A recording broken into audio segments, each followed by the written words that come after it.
ஓசியா அதிகாரம் 10. இஸ்ரவேல் பலனற்ற திராட்சை செடி, அது தனக்குத்தானே கனி கொடுக்கிறது. அவன் தன் கனியின் திரளுக்கு சரியாய் பலிபீடங்களை திரளாக்குகிறான். தங்கள் தேசத்தின் செழிப்புக்கு சரியாய் சிறப்பான சிலைகளை செய்கிறார்கள். அவர்கள் இருதயம் பிரிக்கப்பட்டிருக்கிறது. இப்போதும் குற்றம் சுமத்தப்படுவார்கள். அவர்கள் பலிபீடங்களை இடித்து அவர்கள் சிலைகளை நாசமாக்குவார். நாம் கர்த்தருக்கு பயப்படாமற் போனபடியினால் நமக்கு ராஜா இல்லை. ராஜா இருந்தாலும் நமக்காக என்ன செய்வான் என்று இனி சொல்லுவார்கள்.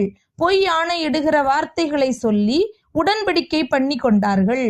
ஆகையால் வயல்வெளியின் படைச்சால்களில் விஷப்பூண்டுகளைப் போல நியாய தீர்ப்பு முளைக்கும்.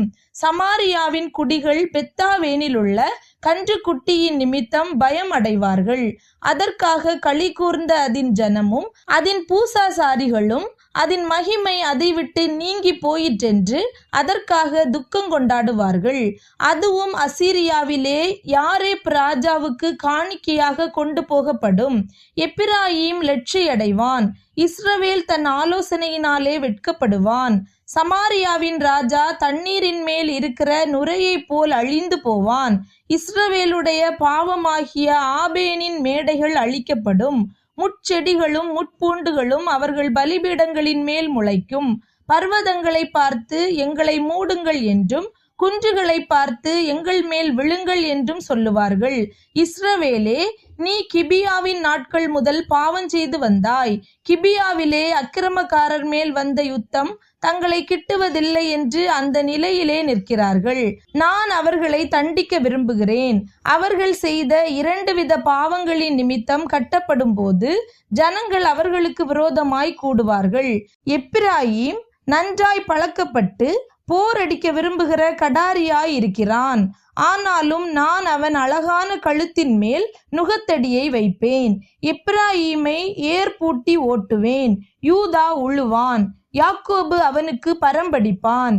நீங்கள் நீதிக்கென்று விதை விதையுங்கள். தயவு கொத்ததாய் அறுப்பு அருங்கள். உங்கள் தரிசு நிலத்தை பண்படுத்துங்கள். கர்த்தர் வந்து உங்கள் மேல் நீதியை வருஷிக்க பண்ணும் மட்டும் அவரை தேட காலமாயிருக்கிறது. அநியாயத்தை உழுதீர்கள், தீவினையை அறுத்தீர்கள், பொய்யின் கனிகளை புசித்தீர்கள். உங்கள் வழியையும் உங்கள் பராக்கிரமசாலிகளின் திரளையும் நம்பினீர்கள். ஆகையால் உங்கள் ஜனங்களுக்குள் அமளி எழும்பும்.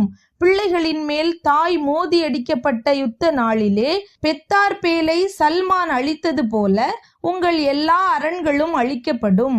உங்கள் கொடிய பொல்லாப்பினால் பெத்தேல் இப்படிப்பட்டதை உங்களுக்கு செய்யும்.